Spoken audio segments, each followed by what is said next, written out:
Have you ever wondered why gold is so valuable? It's not just a shiny metal. For centuries, it's been the ultimate symbol of wealth, power, and even divinity. But the story of gold is much deeper and, frankly, much darker than most of us realize. It's a story of obsession, conquest, and the relentless engineering of our world for profit. This is the story of the gold machine. Our journey begins not with kings or empires, but with the very earth itself. Gold is born in the heart of dying stars, scattered across the cosmos, and eventually embedded in our planet's crust. For most of human history, it was a rare curiosity. But then something changed. Civilizations discovered its unique properties. It doesn't rust or tarnish, and it's incredibly malleable.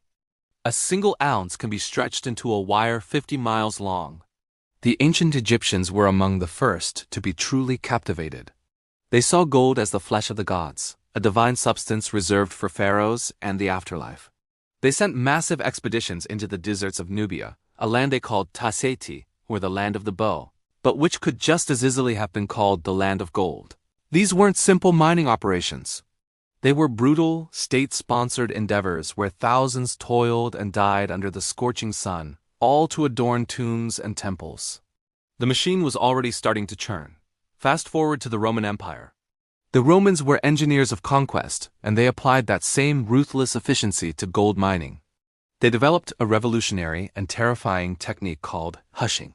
They would build aqueducts to channel vast amounts of water to the tops of mountains, then release it in a torrent, literally washing away entire hillsides to expose the gold-bearing veins beneath. Sites like Las Medulas in Spain are a testament to this incredible and destructive power, a landscape permanently scarred in the pursuit of wealth. For Rome, gold wasn't just for jewelry. It was the engine of their military and economy. It paid the legions, funded campaigns, and kept the empire running. But the real turning point, the moment the gold machine went global, was the age of discovery. When Christopher Columbus sailed across the Atlantic, he wasn't just looking for a new trade route to India. His journals are filled with one word, over and over, oro, gold. The Spanish conquistadors who followed were driven by an insatiable hunger for it. They saw the incredible goldwork of the Aztec and Inca civilizations not as art, but as bullion to be melted down. Hernan Cortes in Mexico, Francisco Pizarro in Peru, their stories are legendary. They toppled entire empires armed with steel, horses, and a devastating lust for gold.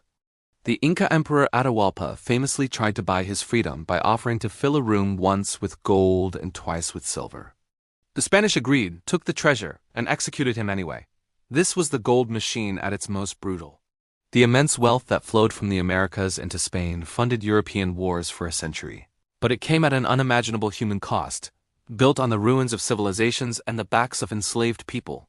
The discovery of massive gold deposits in the New World also had a profound effect on the global economy. For the first time, there was a standardized, universally accepted form of money. This led to the development of the gold standard in the 19th century. Countries agreed to fix the value of their currencies to a specific amount of gold. If you had a British pound or a US dollar, you could, in theory, walk into a bank and exchange it for a lump of gold. This created a sense of stability, but it also shackled the world's economies to the amount of gold being pulled from the ground. It drove new gold rushes to California in 1849, to Australia, to South Africa, to the Klondike in Alaska. Each rush was a miniature reenactment of the same drama, a sudden influx of hopeful prospectors, the rapid growth of boomtowns, the exploitation of labor, and the displacement of native populations. These rushes weren't just about lone miners striking it rich. They were about massive corporations moving in, consolidating claims, and industrializing the process with new, often toxic technologies like mercury and cyanide processing to extract every last flake. The machine was getting more efficient and more destructive. The gold standard eventually collapsed during the economic turmoil of the 20th century, especially after the Great Depression. Governments needed more flexibility to manage their economies than a rigid link to gold would allow. In 1971, U.S. President Richard Nixon officially severed the dollar's link to gold, and the era of fiat currency money backed only by government decree truly began. So if gold no longer backs our money, why is it still so valuable?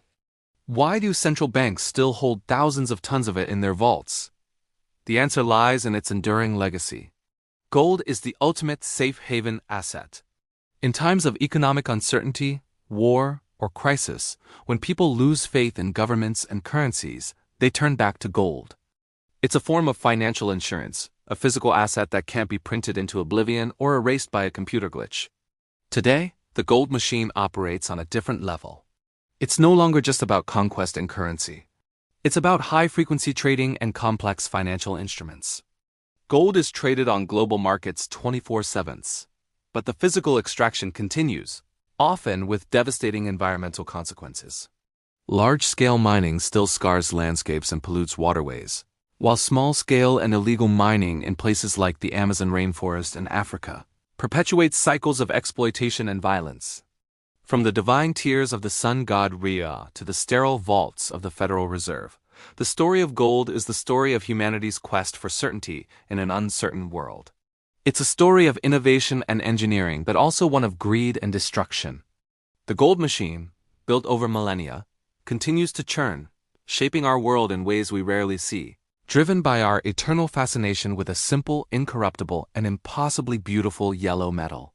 It reminds us that what we value and the lengths we will go to get it defines who we are.